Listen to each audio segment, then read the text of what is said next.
पद्मेश 24/7 में आपका स्वागत है। मैं हूं अर्चना मिश्रा। आगे बढ़ने से पहले सबसे पहले एक नजर आज की हेडलाइंस पर।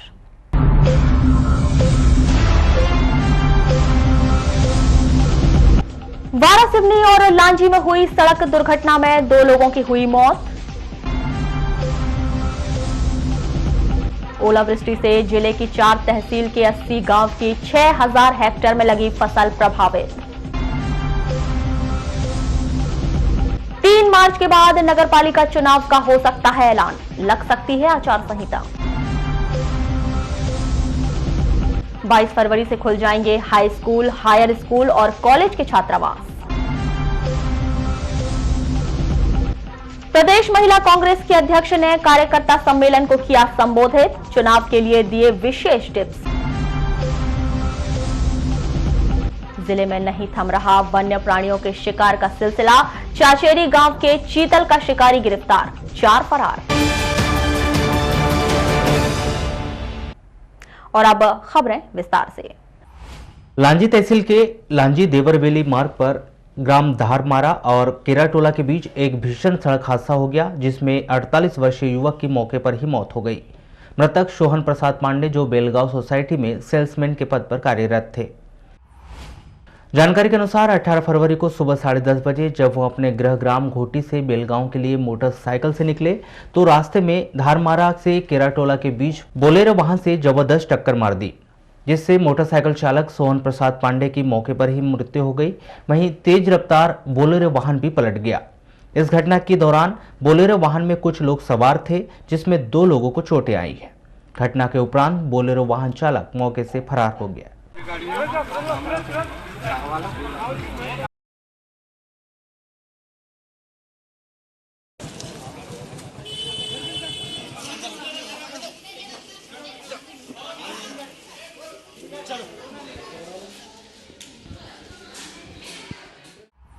जिला मुख्यालय से 40 किलोमीटर दूर लामता क्षेत्र के अंतर्गत चाचेरी परिक्षेत्र के चाचेरी निवासी एक व्यक्ति को वन विभाग के द्वारा चीतल के मांस के साथ गिरफ्तार किया गया है।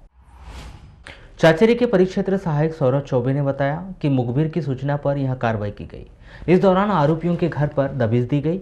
इसके पास से पका हुआ मांस मिला और उसी की निशानदेही पर चीतल का सर भी जब्त किया गया। इस घटनाक्रम में एक आरोपी को भी गिरफ्तार किया गया है। 4 अन्य आरोपी की तलाश की जा रही है। गिरफ्तार आरोपी को बालाघाट न्यायालय में पेश किया जा रहा है। अभी सबसे पहले मुखबिर की सूचना पर ग्राम चाचेरी में आरोपी के घर पर दबिश दी, जहां से पका हुआ मांस बरामद हुआ। साथ ही आरोपी की निशानदेही पर हम लोग उस घटना स्थल पर गए जहां पर यह कार्य किया गया था। वहां से सिर और अन्य अवशेष जब्त किए गए हैं। अभी तक एक ही आरोपी पकड़े गए हैं, बाकी 4 अन्य की तलाश जारी है। तो आप हाँ, इनको जिला बालाघाट न्यायालय में पेश किया जाए। मध्य प्रदेश शासन स्थानीय निर्वाचन शाखा के द्वारा 3 मार्च के बाद किसी भी दिन पंचायत चुनाव की तारीखों का ऐलान किया जा सकता है। इसके पीछे बड़ी वजह यह है कि 3 मार्च को नगरीय निकाय चुनाव के लिए करवाए जाने वाले सभी कागजी कार्य पूर्ण हो जाएंगे। बालाघाट स्थानीय निर्वाचन शाखा से मिल रही जानकारी के अनुसार मतदाता सूची का प्रकाशन कार्य 3 मार्च को पूरा होना है।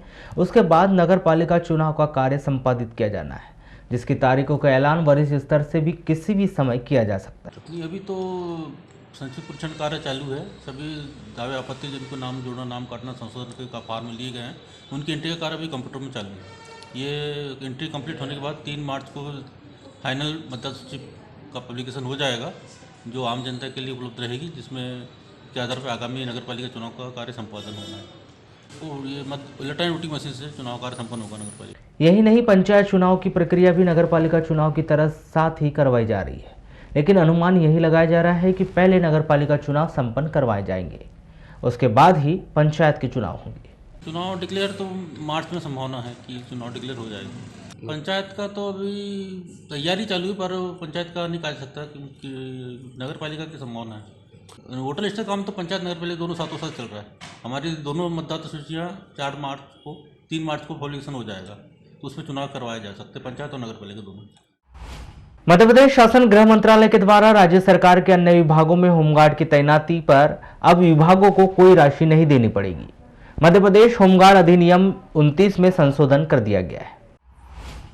इस संबंध में मध्य प्रदेश के राजपत्र में अधिसूचना का प्रकाशन भी हो गया है। नियम संशोधन से आबकारी एवं खनिज जैसे विभागों में माफियाओं के विरुद्ध चलाए जा रहे अभियानों में प्रभावी कार्रवाई करने में मदद मिलेगी। हालांकि शासन का यह आदेश अब तक जिला होमगार्ड कार्यालय नहीं पहुंचा है। होमगार्ड के अधिकारी बताते हैं कि समाचार पत्रों के माध्यम से उन्हें भी जानकारी मिल रही है कि शासन के द्वारा इस तरह का कोई आदेश दे दिया गया है, जिससे अब होमगार्ड के जवानों को घर में बैठाने की जरूरत नहीं पड़ेगी। वर्तमान समय में फरवरी माह में ही 24 जवानों को 2 माह के लिए घर पर बैठा दिया गया है तथा आगामी महीनों में पद के आधार पर और भी जवानों को घर में बैठाने की तैयारी की जा रही है। अभी तक तो ऐसा कुछ आदेश प्राप्त नहीं हुआ मुझे विभाग से, ना ही मुख्यालय से कोई आदेश मिला है। हाँ, ये खबर जो है बस अखबार में ही पढ़ने मिला है अभी तक मुझे, और इस संबंध में कोई भी हमारे पास अभी लिखित आदेश नहीं है। इस संबंध में अभी ज़्यादा कुछ कह नहीं पाऊँगा। अखबार से जानकारी ये है कि अभी अन्य संस्थानों में जो जवान अपने होमगार्ड जवान हैं, अन्य संस्थानों में भी लगाए जा सकते हैं। पहले भी हालांकि कुछ जवान लगाए जाते थे, RTO हो गया, आबकारी विभाग हो गया, लेकिन ये शर्त होती है उसमें कि 150% राशि संबंधित विभाग को उसमें भुगतान करना पड़ेगा। लेकिन पेपर के माध्यम से सूचना मिल रही है कि इसमें जो नियम था उसमें संशोधन किया गया है, और इस संबंध में अभी तक हमारे पास कोई भी विभागीय आदेश नहीं है। इसके बारे में हम ज़्यादा इस संबंध में बोल नहीं सकते। उनको कॉल ऑफ किया गया है 2 माह के लिए, और अगले मंथ में भी कुछ जवान है हमारे पास कॉल ऑफ के लिए। इस संबंध में शासन से प्रक्रिया चल रही है। अब जो भी आदेश शासन का मुख्यालय का आदेश होता है उसके अनुसार में कार्रवाई करें। जिला अस्पताल में लगातार हो रही चोरी की वारदात पर अंकुश लगाने के लिए जिला अस्पताल प्रबंधन के द्वारा व्यवस्थाओं को पुख्ता किया जा रहा है। जहां एक ओर CCTV कैमरों की संख्या बढ़ा दी गई है, तो वहीं जिला अस्पताल की व्यवस्थाओं को लेकर तैनात किए गए सुरक्षा कर्मियों को भी अलर्ट कर दिया गया है। आपको बता दें कि जिला अस्पताल में पिछले कुछ महीनों से लगातार चोरी की वारदात घटित हो रही है, जहां चोरों ने करीब 1 दर्जन कूलर को ट्रॉमा सेंटर से गायब कर दिया था। इसके अलावा कंप्यूटर, सीलिंग फैन सहित अन्य सामग्री भी जिला अस्पताल से चोरी की जा चुकी है, जिसकी रिपोर्ट अस्पताल प्रबंधन के द्वारा कोतवाली थाने में कराई गई है। लेकिन अब तक इस मामले में कोई भी सुराग पुलिस के हाथ नहीं लग पाया है।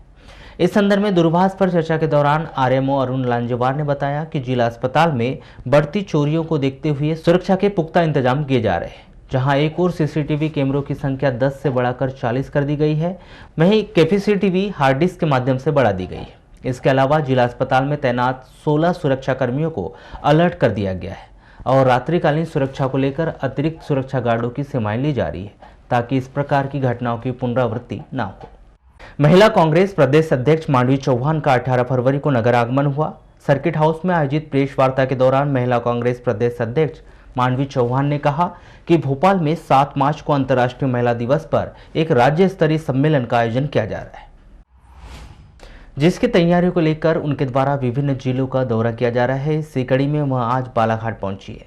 उन्होंने कहा कि भाजपा सरकार जब से प्रदेश में काबिज है, लगातार डीजल, पेट्रोल और रसोई गैस के दाम बढ़ रहे हैं, जिस पर सरकार अंकुश लगाने में पूरी तरह से नाकाम रही है। उन्होंने कहा कि महिला अत्याचार में मध्य प्रदेश नंबर 1 पर आ चुका है, जहां पिछले कुछ सालों में महिलाओं के साथ संगीन अपराध बढ़े हैं। वहीं बच्चियों के साथ सामूहिक दुष्कर्म की घटनाएं प्रकाश में भी आ रही है।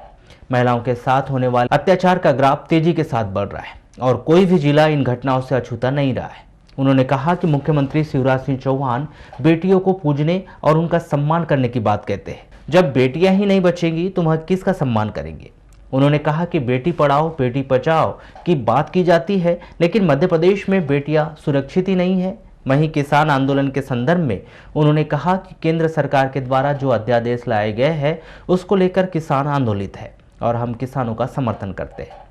इस काले कानून को वापस लेना चाहिए। उन्होंने कहा कि शिवराज सिंह चौहान स्वयं को किसान पुत्र कहते हैं, तो उन्हें भी इस आंदोलन में शामिल होना चाहिए और केंद्र सरकार से मांग करनी चाहिए कि इस अध्यादेश को तत्काल वापस ले। क्योंकि लगातार जिस प्रकार से मध्य प्रदेश में डीजल, पेट्रोल के रेट, गैस के रेट और अन्य खाद्य सामग्री के रेट लगातार बढ़ रहे हैं, महिला अत्याचार चरम सीमा पर है। जब हमारी सरकार थी दिल्ली में तो एक केस हुआ था निर्भया, जिसको उन्होंने पूरे देश में सिर पे उठा लिया था, लेकिन आज मध्य प्रदेश में ऐसे कई केस हो रहे हैं। अभी आपने सीधी में भी देखा हुआ, खंडवा जिले में भी हुआ, बैतूल जिले में भी हुआ, भोपाल जिले में भी हुआ। तो हर ऐसा कोई जिला नहीं बच रहा है जहां हमारी बेटियां सुरक्षित हैं। 3 साल की बेटी से लेकर 50 साल की हमारी माँ बहन मध्य प्रदेश में आज सुरक्षित नहीं है। तो मध्य प्रदेश महिला कांग्रेस भोपाल में एक कार्यक्रम रखने के बाद हम बहुत बड़ा एक आंदोलन करेंगे। और इस दौरान नगर पालिका चुनाव की तैयारी को लेकर 18 फरवरी को जिला कांग्रेस कार्यालय में महिला कार्यकर्ता सम्मेलन का आयोजन किया गया, जिसे प्रदेश महिला कांग्रेस के अध्यक्ष मांडवी चौहान ने संबोधित किया। संगठन का मुख्य उद्देश्य आगामी नगरपालिका चुनाव में महिलाओं की उपस्थिति, सहभागिता और मतदाताओं के करीब जाकर उन्हें कांग्रेस की रीति नीति के विषय में जानकारी देना है।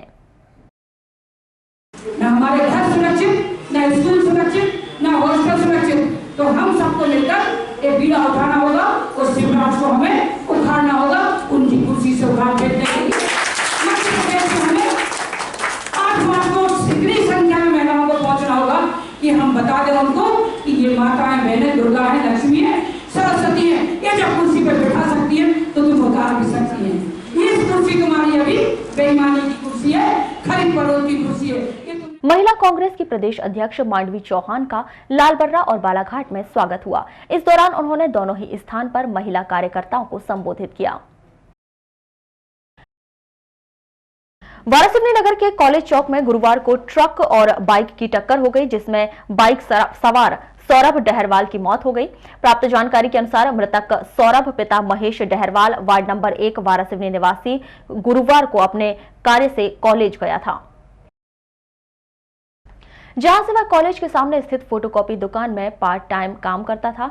दोपहर में बाइक से किसी काम से जा रहा था, तभी कॉलेज चौक पर दीनदयाल चौक से रामपायली की ओर जा रहे ट्रक ने टक्कर मार दी, जिससे सौरभ घायल हो गया, जिसको स्थानीय लोगों के द्वारा तत्काल शासकीय सिविल अस्पताल में लाकर भर्ती किया गया, जहां पर उसका उपचार कर आराम करने के लिए कहा गया, जिसके थोड़ी देर बाद सौरभ की मौत हो गई।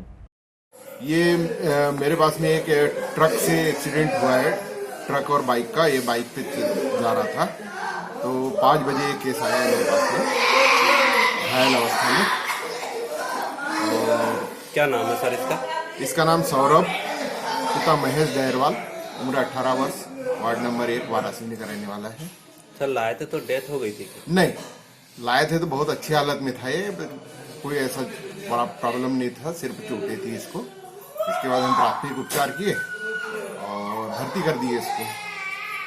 दूसरे दिन हम एक्सरे कराने वाले थे इसका, लेकिन अचानक ये उल्टी करने लगा और थोड़ी देर के बाद में डेथ। मध्य प्रदेश शासन के निर्देशन पर जिले में अवैध शराब निर्माण और उसकी बिक्री रोकने के लिए रोजाना ही बड़ी संख्या में कार्यवाही की जा रही है। बावजूद इसके भी पुलिस अवैध शराब की बिक्री पर रोक लगाने में नाकाम साबित हुई है और संपूर्ण जिले में अवैध शराब की बिक्री धड़ल्ले से चल रही है। अवैध शराब की बिक्री का ताजा मामला जिला मुख्यालय से महज 5 किलोमीटर दूर लिंगा के बोरी परसवाड़ा में सामने आया है। 16 फरवरी को मौसम में आए अचानक बदलाव की वजह से जिले के बालाघाट, बैहर, बिरसा, परसवाड़ा इन 4 तहसील के 80 गांव में हुई झमाझम बारिश और ओलावृष्टि की वजह से लगभग 6000 हेक्टेयर पर लगी फसल को नुकसान हुआ है।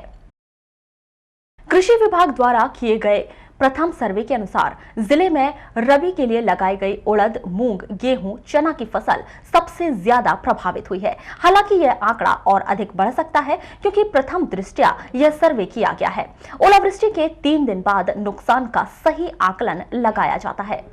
इसमें लगभग हमारे 4 तहसील के लगभग 70-80 गाँव के करीब प्रभावित हुए हैं इसमें, जिसमें कुछ ग्रामों में तो 50% से ज़्यादा हमारी फसल खराब हुई है और कुछ गांव हैं जिसमें कि 50% से कम फसल खराब हुई है। लगभग 6000 हेक्टेयर के करीब में हमारा जो टोटल है अभी आई सर्वे जो हुआ है, हमारा आकलन जो हुआ है, उसमें लगभग सभी फसलें गेहूँ, चना, सरसों, मटर, लखोड़ी वगैरह को अगर मिलाएं तो लगभग 6000 हेक्टेयर के करीब की फसल हमारी फसल को नुकसान हुआ। सर असल नुकसान ये ओला गिरने के 3 दिन बाद पता चलता है कि वास्तव में फसल को कितना नुकसान हुआ है, क्योंकि जो गेहूं की फसल में जहाँ पे लगा है तो वहाँ पे उस टूट गया है, वहाँ से पैनी कर उसको टूट गया है। चने की फसल में जब उस असर होता है तो उसकी पत्तियाँ काली पड़ जाती हैं और अगर उसमें दाना भरा हुआ है तो दाना भी अंदर काला पड़ जाता है। तो वो 3 दिन के बाद में उसका असर दिखना चालू होता है, तो 3 दिन बाद आकलन होगा फसल का कि वास्तव में कितना नुकसान हुआ है। राजस्व और कृषि विभाग की लगभग 40 टीम बनाई जा रही है, जो प्रत्येक किसान के अनुसार सर्वे करेंगे और रिपोर्ट तैयार कर विभाग को सौंपेंगे। इस दौरान शासन के नियम के अनुसार आरबीसी 6(4) के तहत जिस किसान की 33% से अधिक फसल को नुकसान हुआ है, उसे मुआवजा मिलेगा। इसमें लगभग हमारे 30-40 के करीब टीम बनाई पड़ेगी, क्योंकि जिस खसरे में मतलब खराब हुआ है तो किसान भाई सर्वे करना पड़ेगा। तो जिस हल्के में खराब हुआ है तो उसका पटवारी और कृषि विभाग के कार्यकर्ताओं की एक संयुक्त टीम बनेगी जो कि उसका निरीक्षण करेगी। सर, किस तरह से इनको लाभ दिलाया जाएगा किसानों को?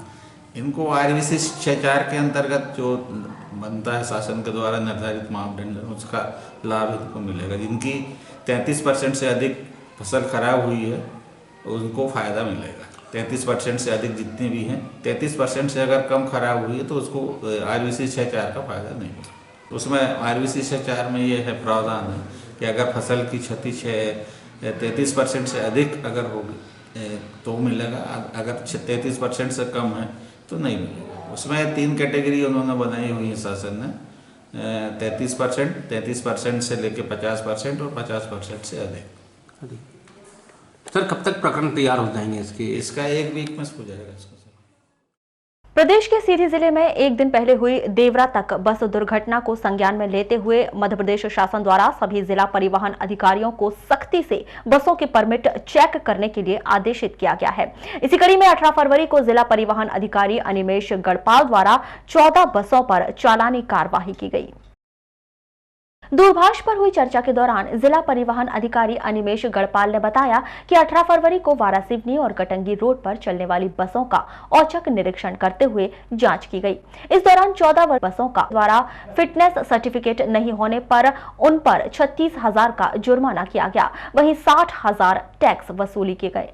श्री गढ़पाल ने बताया कि यह कार्यवाही निरंतर जिले के भीतर चलती रहेगी। इस दौरान रोजाना अलग अलग रूट पर कार्यवाही की जाएगी, जिससे बसों का संचालन, परिवहन और यात्रियों की संख्या सभी का बस संचालकों द्वारा ध्यान नहीं रखने वाली बसों पर इसी तरह कार्यवाही की जाएगी। किरनापुर तहसील मुख्यालय में गुरुवार को शाम 4 बजे के आसपास बस स्टैंड से पैदल अपने घर जा रही महिला की गर्दन पर कत्ते से प्रहार कर अज्ञात नकाबपोश मोटरसाइकिल से फरार हो गए। घटना में गंभीर रूप से घायल महिला रोशनी पति मनीष उपाध्याय उम्र 27 वर्ष वार्ड क्रमांक 1 निवासी किरनापुर को यहां के सामुदायिक स्वास्थ्य केंद्र में प्राथमिक उपचार के बाद चिकित्सक ने जिला अस्पताल रेफर करा दिया है। प्राप्त जानकारी के अनुसार घटना की प्रत्यक्षदर्शी महिला सुनीता ने मीडिया से चर्चा के दौरान बताया कि वे अपने बैंक के कार्य से सुबह बालाघाट गई हुई थी। बालाघाट से कार्य पूरा करके बस से वापस आई। बस स्टैंड किरनापुर से पैदल अपने घर लौट रही थी। तभी रास्ते में पीछे से एक नकाबपोश युवक जो काले रंग के कपड़े, काला नकाब पहने हुए था और काला चश्मा पहने हुए था, अपने काले रंग की मोटरसाइकिल गाड़ी रोककर रोशनी उपाध्याय को पहले लात मारी, जिससे वह गिर गई। उसके बाद वह धारदार कत्ते से रोशनी के गर्दन पर वार करता रहा और मैं और हमारे साथ के लड़के ने हमलावर की शर्ट को पीछे से खींचा। उसके बाद वह धारदार कत्ते से रोशनी के गर्दन पर वार करता रहा। मैं और हमारे साथ के लड़के ने हमलावर की शर्ट को पीछे से खींचा और चाकू मार दिया कहते हुए शोर मचाया, तो हमलावर ने चाकू और कत्ता वहीं फेंक कर गाड़ी चालू कर भाग गया। 10 बजे बालाघाट गए थे हम। बालाघाट से फिर निकले, वहाँ से बस में बैठे, बस से फिर उतरे, फिर सीधा घर आ रहे थे तो बाजू में दीदी थी, मैं थी और लड़का था। तो लड़का पीछे हट गया, तो जैसे गाड़ी से आया वो और उसने पहले लाश से मारा, फिर उसके बाद में फिर चाकू निकाला, चाकू मार के फिर वो मतलब हम उसके टी शर्ट को खींच रहे थे दोनों जन, वो लड़का और मैं खींच रही थी। तो उसके बाद में फिर गाड़ी स्टार्ट करा, चाकू फेंक दिया और चले गया वो। ये भैया 4 बजे के करीब की थी, 4:15 साढ़े 4 बजे के बीच की, 4 से 4:30 के बीच की घटना थी। वो पैसे लेने गई थी। कहाँ गए थे पैसे लेने?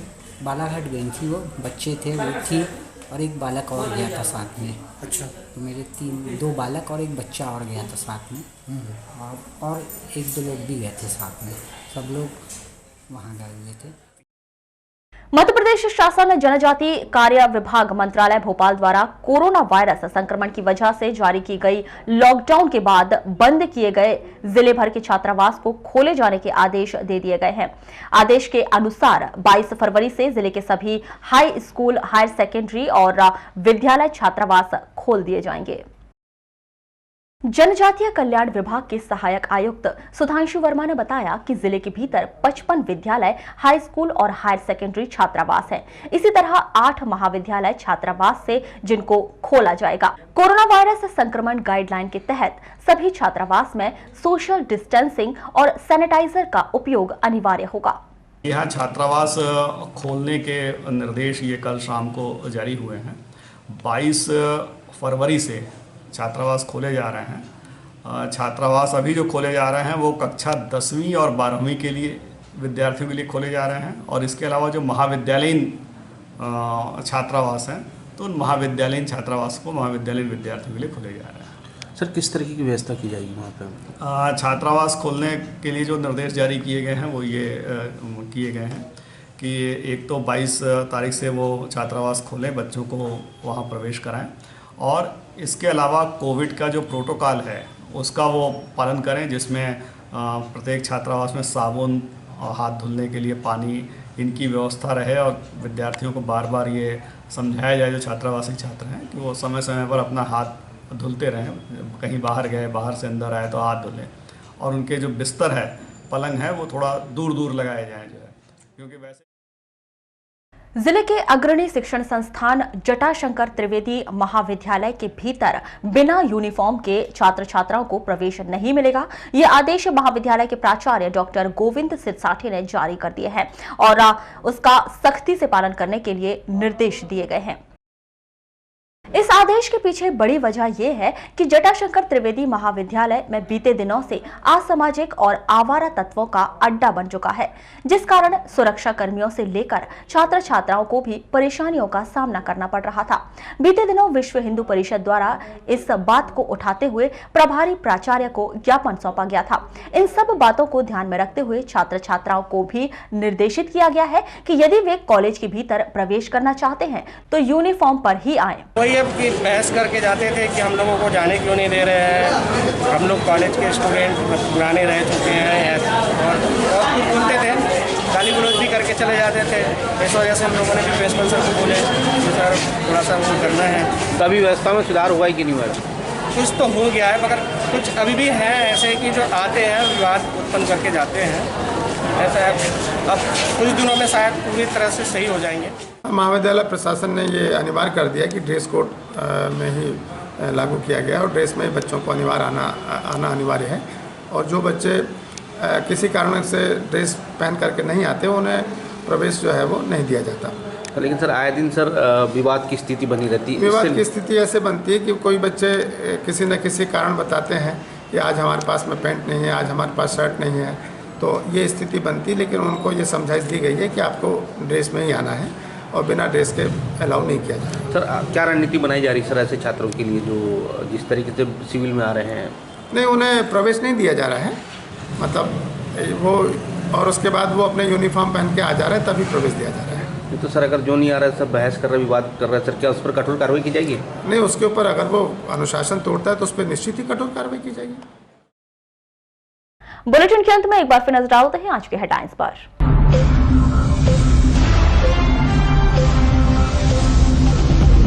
वारासिवनी और लांजी में हुई सड़क दुर्घटना में 2 लोगों की हुई मौत। ओलावृष्टि से जिले की 4 तहसील के 80 गांव की 6000 हेक्टेयर में लगी फसल प्रभावित। 3 मार्च के बाद नगरपालिका चुनाव का हो सकता है ऐलान, लग सकती है आचार संहिता। 22 फरवरी से खुल जाएंगे हाई स्कूल, हायर स्कूल और कॉलेज के छात्रावास।